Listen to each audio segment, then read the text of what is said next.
Hi everybody, it's Kathy here, and it's Sunday, so that means I'm all up for the scrap lift afternoon with all the girls, including Tara, who coordinates for us. And this week we're lifting Pam Hubbard. Her details will be listed down below, and this is the layout that I actually chose for us to lift, and I really do like how it is done. So to get started, I'm going to prepare my base. Anyone that knows me and has been watching my videos knows that I don't cope well with a plain white or a plain cardstock background. So I'm going to prepare this one for this layout, and I'm going to change it into a wood grainy type effect on the cardstock. And what I'm doing first up is I'm just embossing in some lines which will become the ridges or the lines of the panels in the wood grain. Now, this was a technique that I learnt recently, and it's becoming a bit of a favourite, but it's great because I don't have a yellow-based wood grain. So I'm just rubbing over the top the Squeeze Lemonade Distress Oxide, and then I'm also going to go over with some black soot. And as you can see, it picks up those embossed lines and creates a wood grain effect to the layout, which is very good for what I want for today's pictures. I'm using some of Tim Holtz's Distress Spritzers, and the ones that I'm using for this are framed burlap and Squeeze Lemonade, and I'm also using some vintage photo, as well as I'm going to add in some Dina Weekly's glossy gilt as well, so it's got some gold on there. Now, most of this splatter will get covered in the layout, but it is reflective of Pam's layout, so I'm just adding in those little bit of paint splatters to build up that base. So I'm actually liking how this comes together. So I'm going to put it down to allow that Distress Oxide to sit and set for a moment before I work the layout. So I've got these photos here, and I have mounted them on some yellow cardstock. And I'm just using the distressing tool to distress the edges, just as Pam has in hers. And she has two, what I think would be about 3.5, maybe 4 by 4 photos in hers, but I've chosen to do mine just a little bit different. And I have all of these little photos which I've put together as one, so that I can capture our time at the Extreme Bulls just before COVID. So this was in March 2020, and I think it was 2 weeks later that we went into lockdown for the first time. So we were pretty lucky that we got this event in, actually. So it was then 2 years before we were able to go back to the Extreme Bulls. We like a good rodeo, a good bull riding comp, and this is one of the family favourites. So I am finally getting around to scrapping them. I've had these sitting in my pile for ages, and this layout just lent itself beautifully to them. So I'm using some printables from Scrap-A-Sketch here to create my base, and they're from Lisa Sikorsky over on Scrap-A-Sketch, and I'll put the details down below for that as well. And I'm just going to cut strips off just like Pam has in hers. Now, I could have gone through my scrap pile and found some scraps to fill up this layout, but I actually like these papers, and they blend themselves beautifully to the photos as well. And that's really important when you're doing a layout and you want your photos to pop, to choose those papers that complement the colours in your photos. I'm just distress inking the edges for all of these strips here, and that's to make them pop off that background and to give that distressed look, or the aged look, that Pam has got on hers. Okay, now that I've distressed them, I'm going to layer them up on the layout here to see how it looks and get the right order before I actually adhere them to the layout. So these strips range in size from 2 inch to 1 inch, and I've just mixed up the sizings so that they can layer up nicely, as you'll see as I put them down here. And the colours of these match beautifully with the photos, and also complement the theme that I want for this layout. So I'm just putting this beautiful sunflower strip at the top. I do love that one, and I'm adding in another layer of the stripes.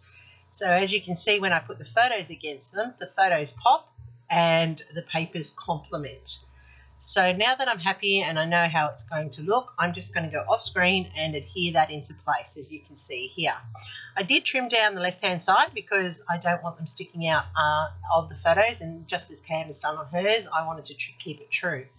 So the next thing that I'm doing that Pam has done, she's added in a piece of fabric, some textile, some ribbon, a lacy thing. So I've got this piece of lace here that I want to add, and because it's in the bone and creamy colour, it complements already, so I don't have to do any colouring to it.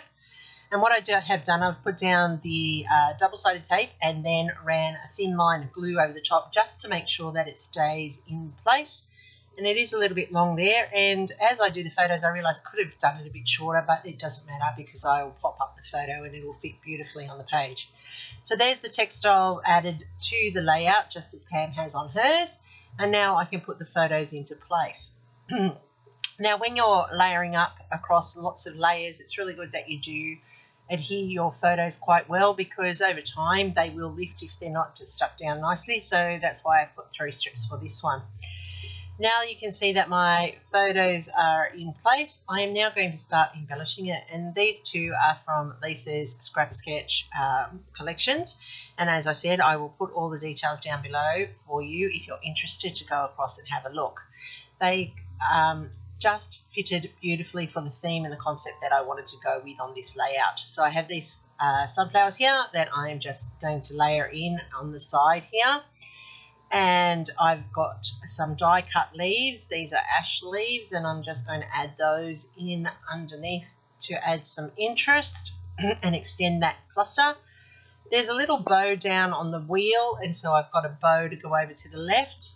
And then I'm just going to tuck in some of these tickets underneath just to add some extra of that layering there. And Pam has an extra piece of coloured paper there, but I'm just going to use the tickets and the labels in there. She has chickens on hers, but I'm going to use hearts because that's what I want, because it's my family, the things that we love. And then I have these 3 little banners that I'm going to tag to the photo up the top here, and that's going to basically pull my layout together. So I'll just go and adhere that all into place, and I've done that off screen. So you can see that I've put the butterflies in their wings fold. I have got an extra ticket at the top here. I've adhered those banners. I've put in the event and the date down there on the label, and I'm just going to add another pop and dot underneath this photo in the corner. I have put them in the other side because of the fabric under the photo, and then this one was just sort of lifting continuously because of the height in the others, so I'm just going to add this foam dot, which I have great difficulty getting these dots to stay for whatever reason. I have lots and lots of issues, but anyway, it's in place now and it's sitting there, and then I realised that my butterfly is tucked in under the photo, and so I've got to lift him out carefully because he is glued into place. And there I have that done. I've added in some extra leaves in the background just to bulk up that cluster down the left-hand side. And to finish off, I'm going to add some black stickles to create a butterfly trail. And then I'm going to use the black stickles to create my visual triangle with my sets of 3 dots. So that between the trail of the butterfly and the 2 sets of 3 set up the visual triangle across this layout. I'm just flattening that one up the top there. It's a bit bumpy. Alright, and so I'm pretty pleased with how this has come. The only thing that I haven't added on that Pam has done is journaling strips. I'm not going to put that onto my layout. I just don't think I need to. I will add journaling on the back of this layout to talk about the event and how it was the last one before COVID. I've got this Nuvo pen, and this pen is a gold colour. It's called, let me have a look here. It's a glitter marker, and it's the lemon drizzle one. So I'm just going over parts of the flowers here to give them a bit of a sparkle and to make them have that little bit of glitz for the layout. Then I'm also going down the centre of the butterflies, and that allows the colouring of the yellow and the gold to continue on throughout the whole layout, balancing it out. So I'm pretty pleased with how this has turned out. All the girls are scrapping along with this Scrap Leaf Crafting this Sunday, and you can find all of their details down below in the playlist and the lists that I have in the description box. Come and check them out. Leave them some love. Everybody likes a little bit of feedback. Give them a thumbs up. Leave a comment. I hope I've done something here to make you... there's Pam's again, and that's how mine's turned out. As I said, I hope I've done something to make you give me a thumbs up. Thumbs up to let YouTube know you like what I'm doing, and I really do appreciate the fact that you take the time out of your busy schedules to stop and watch. As I said, hopefully something here inspires you. All details will be down in the box below.